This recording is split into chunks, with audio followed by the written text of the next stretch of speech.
경찰도 내란에 관여를 했다고 판단을 한 것 같습니다. 조지호 전 경찰청장은 징역 12년, 또 김봉식 전 서울경찰청장은 징역 10년을 선고받았어요. 어떻게 평가하시나요? 네, 그렇습니다. 결국 조지호 전 청장이라든지 김봉식 서울청장 같은 경우에도 물론 지시를 하달받고 가담하긴 했지만 네. 비상계엄 선포 그 시점으로부터 수시간 전에 지금 비상계엄 선포할 것이고 국회에 군을 투입할 것이다. 따라서 경찰이 이 부분에 대한 이 봉쇄를 도와야 된다라는 지시를 직접 들었다라는 것이고요. 네. 그러한 지시를 들은 후에 경찰도 가담해서 국회를 봉쇄시켰고 차단했기 때문에 이 부분에 대해서는 내란 중요 임무 종사에 해당할 수밖에 없었다라고 판단 내렸습니다.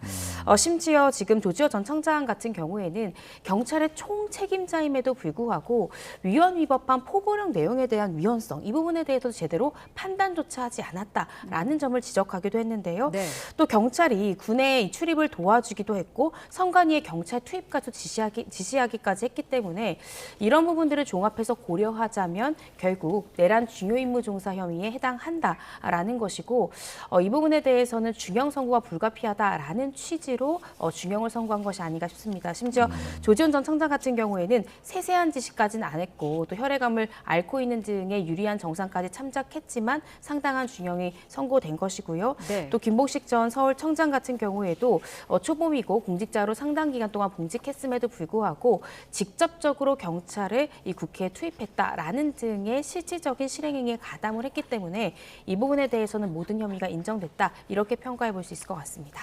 예. 그런데 그 이상민 전 행안부 장관은 징역 7년을 받지 않았습니까? 그렇다면 그 경찰을 총괄하는 행안부 장관이 7년을 받았는데 왜 그 아래에 있었던 경찰 수뇌부가 12년, 10년을 받았느냐? 그래서 이제 이상민 전 행안부 장관의 형량이 너무 가볍다라는 지적도 나오더라고요. 네, 그렇습니다. 저는 전반적인 형량이 2심 진행 과정 중에 정리가 될 가능성이 상당히 높다라는 생각이 듭니다.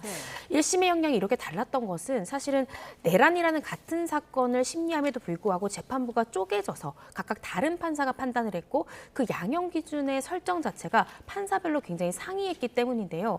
말씀 주신 대로 이상민 전 행안부 장관에 대해서는 그렇다라고 한다면 행안부 장관이었음에도 불구하고 너무 경한 처벌을 받은 것이 아니냐 이렇게 우리가 볼 수 있지만 한덕선 총리 같은 경우에는 사전에 노상원 전 사령관처럼 사전에 비상계엄의 실행행위나 이런 부분에 대해서 기획한 사람도 아닙니다.